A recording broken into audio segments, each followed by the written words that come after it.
Assalamu aleyküm aziz adamlar. Şu yerde Taşayurt'taki adamların yankı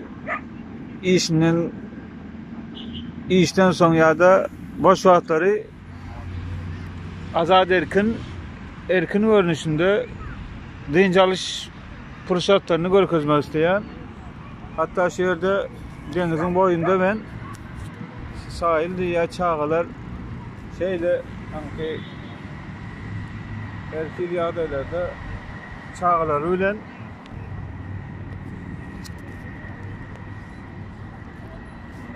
gecelence al yaşap bilyerler şu yerde sol ölçümüzü alak vesabetlerde vesabetten yankı gezip hatta özlerinin hususi velsabetleri de var. İnişikçiler devletin, belediyenin velsabetlerini kiraya alıyorlar. Ana sonundan vararlar hususi velsabetçiler. Bu yerde bizim devletimizdeki adamları kıssap eyle al diyen yok.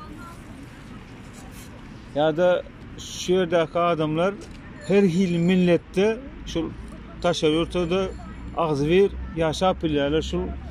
Şu yerlerde Afrika'dan gelip yaşap öğren adamlar var. Mısır'dan, Japonya'dan, Xitay'dan, her yerden, Orşet'ten gelip yaşap öğren adamlar var şu yerde. Ilılaşıp şu devletin düzgünleri yankıyalı adamlara yankı qadağanlık girizilmeye. Bunların özünün milliliğini saklayalar. İstese taze yankı sonku libaslarda, sonku neşiklerde gezenleri var. İstese yankı şurayalık milli eşiklerinde gezip oynanıp görenler var. Erkilliğin, azatlığın havası şu yerde açaçan ayan olup dur. Sonun için bizim çağrılarımızda şu zatları görsün deyip yolların açılmasını talep ediyoruz. Milletten yani Türkmenistan'ın rejiminden şu zatları görsün diyoruz. Biz onu aydanımız ulen, videolar ulen, görkezlen videolar atıp düşündürenimiz ulen ya da bizim aktivistimiz apayisadaki yaşlıların neçe vaktınları aladası şu zatları bize halkımızın çağlarını düşündürmek, geleceğimize, yaş neslimize şular gelip görsün deyip yolların açılmasını talep ediyorsunuz. Şu yerde yaşap görüp şu milletlerle doğan yalık bir maşkala bir millet bir hemmemizin bizim kanımız aslında Müslümançılıklı dünyada yankı devlette yaşayan şu yerlerde de son için o dinimize karamazdan şu adamlar öz ılalaşığı bilen ağzı yürü yaşamanı vasal diye Taşayurtlarda şol değişimiz yalak işleyen iş yerlerde de şolar yalak iş mümkünçülüklerimize göre Rus olsun, İngiliz olsun ya da Afrikans olsun, Suriyeli olsun şu işleyen yerimizde biz dilimizi özlaştık, dillerimize ya medeniyetimize biriktirip ılalaşıp az bir yaşayıp işlep biliyoruz. Bizde olayalık şartlar yok. Sen eyle, sen öyle, sen beyle tire tayfanı ayırıyaz. Sen marlı ya sen çarjolu deyip şol 30 yıldan beri şol birbirimizi ters getirmek için edilen siyasetin neticesinde biz ağzı birliğimizi ya da halkımızın, Türkmenistan vatanımızın bereketini aşırıp en sonunda da şu yerde her bir taşına çıkan Türkmenistan'ın her bir maşkalasının azaları şol sebeple mecbur olup yurttaşında işlesek de şu başka devletler ulenem, Taşayurt devletlerinin ağzı yaşamanı başarıyız.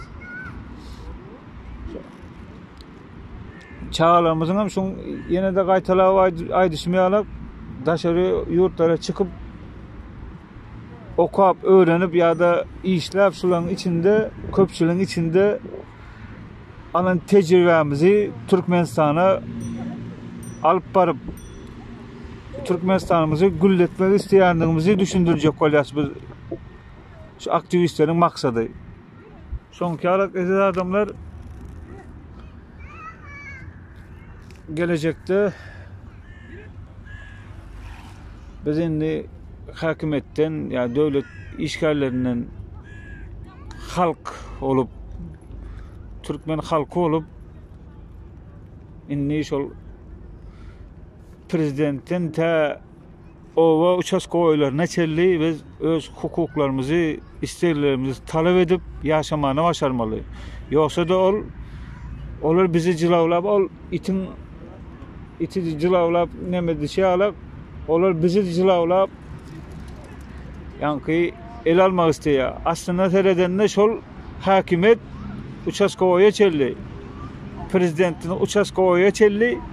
Millet, halk olmasa şolar hiç kim. Şolar aylık alıp bilmeye, güllük alıp bilmeye. Aytam olar tersine şu türmelerde de şolar adamların rızkını, bereketini yiyip yaşayarlar. Olan öz başına naharın beşillerine şol türmedeki ankı organ işgallerinin içinde şol tutsakxanalarda şolara yörüyte aslında seyretsen, devlet kuruluşuna seyretsen şolara organ işgallerine biçildiği naharhana da yok. Şu adamların izinden var ya naharlarını yiyorlar, utanmayın. Devlet derecesinde, ösen devletlerin şonkiyalık sistemasında olar yağlık yok. Olar şonkiyalık öz açta olan öz naharhanalar olya, tutsağdaki oturanlar öz açtak naharhanalar olya. Ya da bizim türmelerimizde şol izindakilerle haberleşmana telefonda ya aragatlaşık mümkünçülükleri yok. Onu da özleri yani öz aragatlaşık sistemalarını yola koyup içindeki adamları hakkını tutma yani tölegli esasında özleri şol töle içinde de tölep izindakilerin gürleşip havalaşanda onları töleniyor.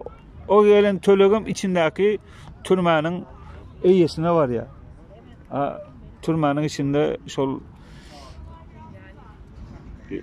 izindakilerle gürleşmeyene yani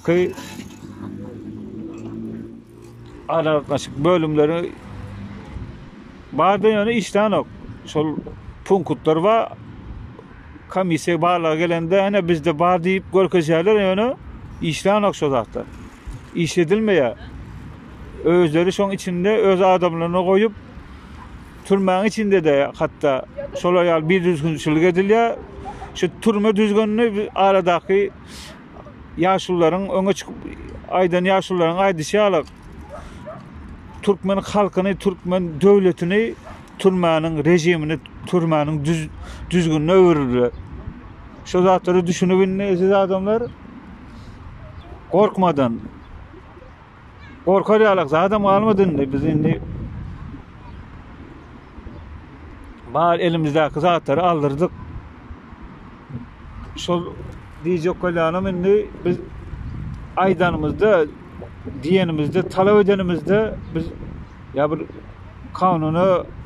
kanuna çıkıp zat diyemiz yok diyemen başaralı diyenimizde biz diyenle de kağıt esasında yazgı esasında diyemeli gerek olsa